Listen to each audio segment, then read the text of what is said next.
Corona টিকা নিয়ে New Zealand সফরে যাচ্ছেন জাতীয় দলের ক্রিকেটাররা।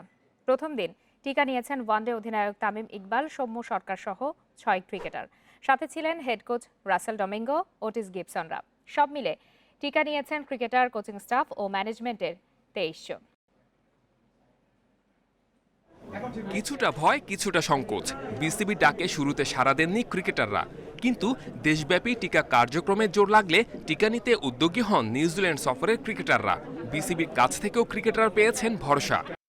আমি অস্বীকার করব না, যখন প্রথমে অ্যাপ্রোচ হয়েছিল আমিও শিওর ছিলাম না নিব কি নিব না, বাট যখন এটা নিয়ে আমার সাথে কথা বলেছে বিভিন্ন জন, যাদের সাথে আমাদেরকে বুঝাইছে যে এই কারণ, এই সিমটমস হইতে পারে, তো এটা দেখে আমার কাছে মনে হয়েছে যে it's a good thing that I am taking. আর যেটা বললাম যে আসলে আমরা অনেক লাকি, আমরা বাংলাদেশিরা অনেক লাকি যে আমরা এত তাড়াতাড়ি এত সুন্দরভাবে জিনিসটা নিতে পারতেছি।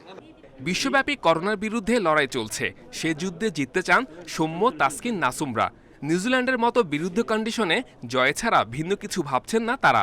সেফটিটা অনেক বড় একটা জিনিস, তো আমরা যারা অ্যাজ এ প্লেয়ার অনেক বেশি ট্রাভেল করতে হবে, তো এইগুলোতে আমার কাছে মনে হয়েছে যে আমার নিজের কাছে ফিল ভালো হচ্ছে, তো সবার নেওয়া উচিত। সবার দেওয়া উচিত যাদেরই সুযোগ হয়, কারণ এটা আমাদেরকে আরও কাজ করতে হেল্প করবে, সব সময় সেফ থাকতে সুবিধা করবে। এবং ধন্যবাদ মাননীয় প্রধানমন্ত্রী এবং আমাদের বাংলাদেশ ক্রিকেট বোর্ডকে।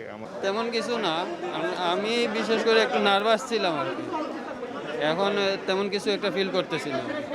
টিকা নিয়ে করোনা সুরক্ষা বলয়ে ঢুকে গেলেন ক্রিকেটাররা। স্বতঃস্ফূর্তভাবে অংশ নেন বিদেশি কোচিং স্টাফরা। বোর্ড পরিচালকরাও টিকা নিয়ে সফরে যাচ্ছেন।